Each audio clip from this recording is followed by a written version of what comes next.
She always believed she was meant for something greater, something glittering and powerful, something that required high heels, sharp words, and an even sharper mind to conquer. Rachel Hartley was a woman built for success, molded in ambition. Forged in pressure and crowned with the title of CEO by the age of 39. And yet, beneath all that gold, hidden like a footnote in her biography, was a single fact she never highlighted. Never brought up at networking dinners or Forbes panels that her husband, Michael Wolff, worked as a night shift security guard in a midtown building. Quiet man with steady hands, simple habits, and a gentle smile that never changed, no matter how much her life did. They had met when she was still hungry, not yet powerful, an assistant director barely managing rent and stress. And Michael had been working security at her office building, always kind, always on time, always observant in a way that made her feel seen rather than watched. And when she forgot her umbrella during a storm and he offered her his coat, soaked through himself just to make sure she got home dry, she had smiled at him like he was a rare species in the jungle of New York.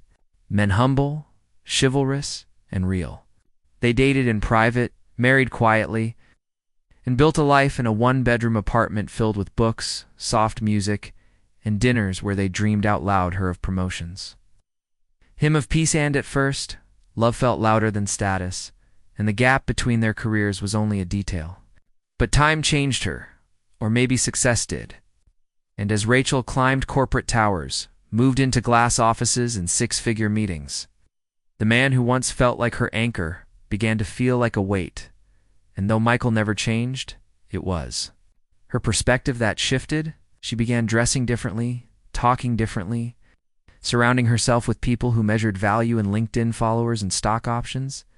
And she started to cringe when others asked about her husband, Security guard? That's cute. And rather than defend him, she started reshaping the narrative. It's calling him a quiet man who works in private security or someone between careers.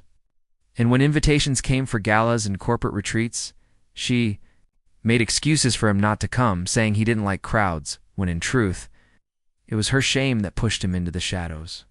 Michael, ever patient, never complained, never questioned the distance growing between them, even as she stopped waiting for him to get home, even as she began eating dinner alone in silence, even as she only looked at him through the lens of what he wasn't, instead of who he was. He just kept loving her, bringing her tea during late nights, drawing warm baths on stressful days, and folding her suits with precision like his love was a quiet religion, unshaken by her arrogance.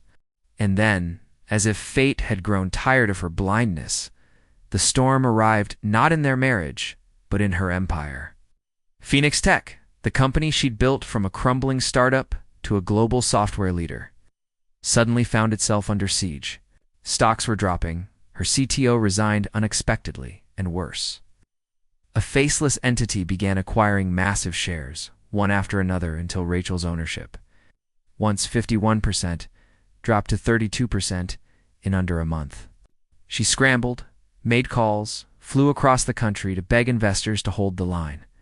But nothing worked. The silent takeover was merciless, coordinated, and deliberate. Every day, more shares vanished into an anonymous trust, and whispers in the boardroom turned into accusations that she was losing control.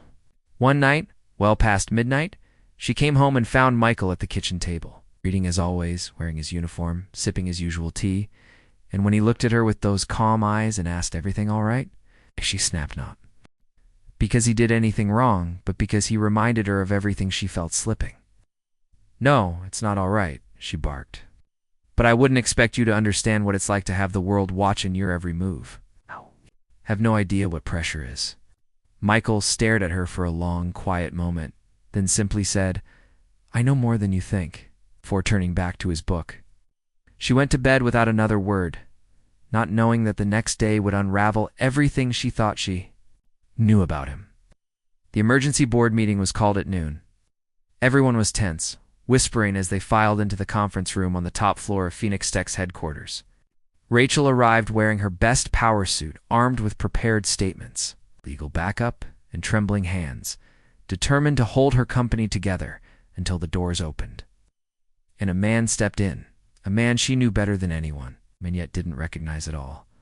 Michael, but not in his uniform. He wore a tailored black suit, crisp white shirt, and shoes that gleamed like mirrors. His beard was trimmed, his hair styled, and he walked with the effortless confidence of someone born to command rooms like this. Rachel gasped audibly. "Michael," she whispered. He gave her a small nod but didn't smile. He took the head seat opposite her, opened a sleek leather folder, and nodded at the legal counsel, who stood up and addressed the board. "Ladies and gentlemen, allow me to formally introduce Gabriel Michael Wolf, founder and former CEO of Wolf Core Technologies, majority stakeholder of the newly restructured Omega Holdings, and as of this week, controlling owner of 54% of Phoenix Tech." The room fell into stunned silence. Rachel's breath caught. Gabriel Michael Wolf. That name had once dominated headlines. Genius software developer who built a billion-dollar cybersecurity firm by 30, only to disappear after a corporate betrayal led by his own brother left him ruined, accused of crimes he didn't commit, cleared legally but crushed publicly, vanishing without a trace. That was over a decade ago. She stared at Michael, or Gabriel, or whoever this man really was, and suddenly the pieces started falling into place. Rare books he read, the way he always understood her presentations, the detailed questions he sometimes asked that now felt far from casual. "Why didn't you tell me?" she asked, barely above a whisper. He looked at her, not cruelly, but with a quiet sorrow that hurt more than rage. "Because I wanted to live," he said. "Not just survive under a spotlight that stole everything. For me, when I met you, you didn't know who I was, and that was the first time in years I felt free. You loved me for being Michael, not for Gabriel. I wanted to believe that could be enough." She trembled. "But all these years, you let me believe you were." She trailed off, ashamed, lest he finished softly. "You believe I was less. Because I loved you. Because I thought if I stayed small, you would stay real." Her eyes welled up. "You bought my company." "To protect it," he interrupted. "Because I saw what they were doing, and I couldn't let them destroy you. Even after everything, I still believe in you. I still believe in what you built. Just forgot who you were." Silence fell. Between them again, silence so thick the room seemed to disappear around them. And then, in front of every board member, every executive, every legal advisor, Rachel stepped away from her seat, walked over to where he sat, and slowly fell to her knees.